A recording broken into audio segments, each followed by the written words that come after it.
આજથી થોડાક દિવસ પહેલાં ભાવનગરમાં પાટીદાર સમાજના વૃદ્ધ પર એક શખ્સ દ્વારા હુમલો કરવામાં આવ્યો હતો। આના કારણે પાટીદાર સમાજમાં ભારે આક્રોશ ફાટી નીકળ્યો હતો। જોકે જેમાં આરોપી છે તે રબારી સમાજનો હોવાની વિગત કહેવાઈ રહી છે। આ મામલે જે રીતે આરોપી સામે પોલીસે લૂંટનો ગુનો દાખલ કર્યો છે તેના કારણે રબારી સમાજના આગેવાનોમાં ભારે રોષ જોવા મળી રહ્યો છે। આ બાબતે તેમણે કહ્યું છે કે પાટીદાર સમાજના લોકો જ્યારે 100 ગાડી લઈને ભાવનગર આવતા હોય તો ભાવનગરમાં તો રબારી સમાજની 500 ગાડી આવી જોઈએ તે પ્રકારની વાત હાલ વિહોતર ગ્રુપના ઉપાધ્યક્ષ ગોકુળભાઈ કરમટિયાએ કરી છે। જેના જ કારણે મામલો ગરમાવાની શરૂઆત થઈ છે। શું વિવાદ હતો, કેમ હવે આ મામલો બીચકી રહ્યો છે, વિગતે વાત કરીએ। વૈષ્ણવજન તો તેને કહીએ જે પીડ પરાઈ જાનાને રે। નમસ્કાર દર્શક મિત્રો, નવજીવન ન્યૂઝમાં આપનું સ્વાગત છે। હું છું પ્રધાન। આજથી થોડાક દિવસ પહેલાં ભાવનગરના વલ્લભીપુર તાલુકામાં અર્જનભાઈ દિયોરા નામના જે ખેડૂત છે તે માટી લેવા માટે એક નદી પાસે ગયા હતા અને આ દરમિયાન એક આરોપી દ્વારા તેમના પર હુમલો કરી દીધો। જોતજોતામાં મામલો બીચક્યો હતો અને જેવી રીતે અર્જનભાઈ દિયોરાને મારવામાં આવ્યો તેના કારણે પાટીદાર સમાજમાં ભારે આક્રોશ ફાટી નીકળ્યો હતો। ભાવનગરમાં મોટી સંખ્યામાં પાટીદાર સમાજના લોકો સુરતથી પહોંચ્યા હતા અને તેમણે હુંકાર ભર્યો હતો અને આ પ્રકારની પ્રવૃત્તિઓ નહીં સાંખી લેવામાં આવે તે પ્રકારની ચીમકી પણ ઉચ્ચારી હતી। આ ઘટના બાદ સ્થાનિક પોલીસ એક્શન મોડમાં આવી હતી અને જે આરોપીઓએ હુમલો કર્યો હતો તે ઘટનામાં આરોપીનો પોલીસે સરઘસ પણ કાઢ્યો હતું અને લૂંટની ફરિયાદ હવે નોંધવામાં આવી છે। ત્યારે આરોપી રબારી સમાજનો હોવાની વિગત સામે આવી છે અને આને લઈને વિહોતર ગ્રુપ મેદાને આવી છે। વિહોતર ગ્રુપના ઉપાધ્યક્ષ ગોકુળભાઈ કરમટિયાનું નિવેદન સામે આવ્યું છે, જેમાં આ ઘટના સામે તેમણે પોતાનો આક્રોશ વ્યક્ત કર્યો છે અને કહ્યું છે કે રબારી સમાજના યુવાન પર જે પોલીસે પાટીદાર સમાજના દબાણમાં આવીને જે લૂંટનો ગુનો નોંધ્યો છે તેની સામે તેમણે વાંધો ઉઠાવ્યો છે અને શું વાત કહી છે તે સાંભળી લો। જય વડવાળા, જય વિહોતર। હાલમાં એક જ મુદ્દો ભાવનગર જિલ્લામાં સર્જાઈ રહ્યો છે। ભાવનગર જિલ્લામાં નહીં પણ આખા ગુજરાતની અંદર એક જ મુદ્દો સર્જાઈ રહ્યો છે કે ભાવનગર જિલ્લાના વલ્લભીપુર તાલુકાના કાળા તળાવ ગામનો એક મુદ્દો કે યુવાને એક વૃદ્ધને માર્યો। અરે ભાઈ, માર્યો છે તો એને રેતી લેતા છે, એના ઓલાની અંદર રેતી લેતા છે, એ કંઈક ને કાંઈક વાદ વિવાદ આગળનો જૂનો કેવું હોય એ બાબતથી માર્યો, એનો કેસ થયો। કેસ થયા પછી પણ પાટીદાર સમાજે એટલો બધો આ મુદ્દાને સગાવ્યો કે વૃદ્ધને માર્યો, આમ કર્યું, તેમ કર્યું અને પાછળથી પણ ગુનો દાખલ થયા પછી પાછળથી લૂંટનો ગુનો દાખલ કરાયો। કેમ કે પાટીદાર સમાજના આગેવાનોએ, પોલિટિક્સમાં જોડાયેલા માણસોએ એસપીને રજૂઆત કરી, પોલિટિક્સ ઉપરથી દબાણ કર્યું અને પાછળથી બીજા કે ત્રીજા દિવસે એક લૂંટનો ગુનો દાખલ કર્યો। એ બાબત આપણે ચર્ચા કરવી છે કે ભાઈ જે બનાવ બન્યો છે એ પાછળ જે ગુનો દાખલ થયો છે એ યોગ્ય છે, પણ લૂંટનો ગુનો એને લૂંટ નથી કરી તો ખોટા ગુના કેમ દાખલ કરવામાં આવે છે? આ બાબતથી એક રબારી સમાજને, ભાવનગર જિલ્લા રબારી સમાજને જાગવું પડશે, સમાજને એક થવું પડશે અને સમાજને એક થઈ અને ન્યાય માટે લડવું પડશે, દોડવું પડશે અને ખર્ચાવવું પડશે। એમાં ભાવનગર જિલ્લા વિહોતર ગ્રુપ પણ સમાજની સાથે છે।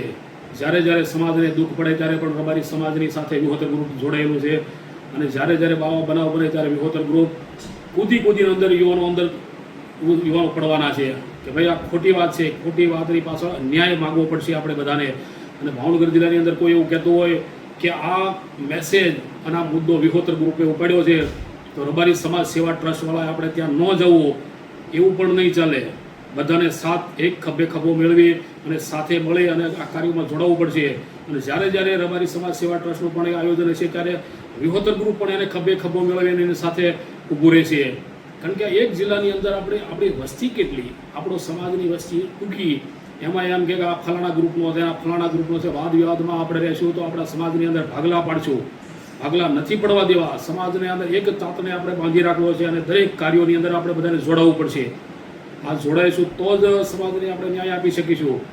એટલે આજ સાંજ સુધીની અંદર આપણે તારીખ જાહેર કરશું કે ભાઈ કાળા તળાવ ગામની અંદર આપણે કાલે ભેગું થવું કે પરમ દિવસે ભેગું થવું, આગેવાનોની સમય લઈશું, સાધુ સંતોના બધાના સમય લઈશું અને યુવાનોને બધાને સમય પૂછી કે ભાઈ આપણે ક્યારે બધાને સમય અનુકૂળ છે એ પ્રમાણે આપણે બધા ભેગા થઈ સુરતથી પાટીદાર સમાજ જો સુરતથી 400 કિલોમીટરથી 200 ગાડી લઈ અને કાળા તળાવ આવી શકતો હોય તો આપણે તો ભાવનગરના સ્થાનિકમાં રહીએ છીએ, કમસે કમ 500 ગાડી ફોર વ્હીલ ભેગી થવી જોઈએ અને કાળા તળાવની અંદર આપણે રેલી યોજવી, સભા યોજવી અને સભા યોજી અને આપણે એસપી શ્રીને આવેદનપત્ર આપીએ, કલેક્ટર શ્રીને આવેદનપત્ર આપીએ. એકદમ ગાંધી સિંધા માર્ગે અત્યારે આપણે આયોજન કરીએ. આપણી માંગ પૂરી નહીં થાય તો હવે આવેદનપત્ર આપતી સમયે આપણે એસપી શ્રીને અને કલેક્ટર શ્રીને કહેશું કે અમારી ગાંધી સિંધા માર્ગે અમે આવેદનપત્ર આપવા આવ્યા છીએ. આ લૂંટનો ગુનો જે પાછળથી તમે દાખલ કરવામાં આવ્યો છે ખોટો છે, એ તમારે કાઢવો પડશે. નહીં કાઢો તો અમે આંદોલન કરીશું, રેલી યોજીશું અને વિહોતર ગ્રુપ આખા ગુજરાતની અંદર સંગઠન પથરાયેલું છે. જિલ્લે જિલ્લે, તાલુકે અમે એને આવેદનપત્ર આપીશું. આ છતાં અમને ન્યાય નહીં મળે તો અમે ભૂખ હડતાલ ઉપર અમે ઉતરીશું અને ન્યાય માગીશું. કારણ કે આવા બનાવ આપણા જિલ્લાની અંદર જ્યારે મોટા સુરતની અંદર પણ આવો બનાવ બન્યો હતો ત્યારે પણ આપણે એકાબીજીની સામું જોવા મળ્યા. આ કોંગ્રેસવાળો છે, આ ભાજપવાળો છે, એવા વાદ વિવાદની અંદર આપણે સમાજને ઉપયોગી નથી થઈ શક્યા. આપણે સમાજને ઉપયોગી થવા માટે તેને બધું વાદ વિવાદ ભૂલવો પડશે. કોઈ કોંગ્રેસ, કોઈ ભાજપ, કોઈ આ બધા આપણે પક્ષો છોડવા પડશે અને ફક્ત એક રબારી સમાજ તરીકે આપણે બધાને ઊભો રહેવું પડશે. આ નિવેદનથી આપણે આવેદનપત્ર આપી સમાજને એક સાથે, જૂથ સાથે એક શક્તિ પ્રદર્શન કરવું જરૂરી છે. જેવી રીતના પાટીદાર સમાજે શક્તિ પ્રદર્શન કરી આપણા સમાજને ઘણો બદનામ કર્યો છે. ઘણું આપણે સોશિયલ મીડિયામાં તમે જોવો છો તો વોટ્સઅપ ગ્રુપની અંદર ઘણા મેસેજો એવા આપણે જોઈ શકીએ નહીં, સાંભળી શકીએ નહીં, એવા મેસેજો આપણે પણ આ રબારી સમાજ વિશે લખેલા છે. તો સમાજ એક થાવ, જાગૃત થાવ અને યુવાનોને હાકલ છે કે બધા એક થાવ અને વડીલોને પણ વિનંતી છે કે આમાં તમારું માર્ગદર્શન અમારા દરેક યુવાનો સુધી મળી રહે અને સમાજને એક તાતણે આપણે બાંધીએ અને સમાજના દરેક કાર્યોની અંદર, ન્યાયની અંદર આપણે સત્ય માર્ગે આપણે ચાલીએ અને સમાજને ન્યાય આપી શકીએ. આ હેતુથી આપણે મંગળવારે અથવા તો બુધવારે ક્યારે ભેગું થવું છે આ સાંજ સુધીમાં આપણે તારીખ જાહેર કરીશું. એમાં ઘણા આગેવાનો સાથે મારે ચર્ચા થઈ છે. આપણે શું નક્કી કરવું આ સાંજ સુધીમાં નક્કી કરીએ અને સમાજને મેસેજ આપશું. બહોળી સંખ્યામાં આપણે સમાજ ભેગો થાય એ આવેદનથી આપણે બધા ભેગા થઈ. જય હિન્દ, જય વડવાળા, જય વિહોતર.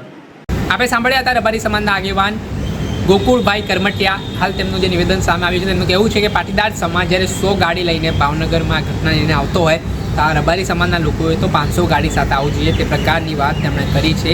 તેના જ કારણે હવે મામલો બીચક્યો છે. ત્યારે આગામી સમયમાં આ મામલે શું નિરાકરણ થાય છે હવે આગામી સમય જ ખબર પડશે. દર્શક મિત્રો, આવા જ નવા વિડીયો સાથે આપણે માહિતગાર કરતા રહીશું. એટલે નવજીવન ન્યૂઝની ચેનલને આપ લાઈક કરી લો, સબસ્ક્રાઇબ કરી લો અને શેર કરવાનું ભૂલતા નહીં. વૈષ્ણવજન તો તેને કહીએ જે પીડ પરાઈ જાના.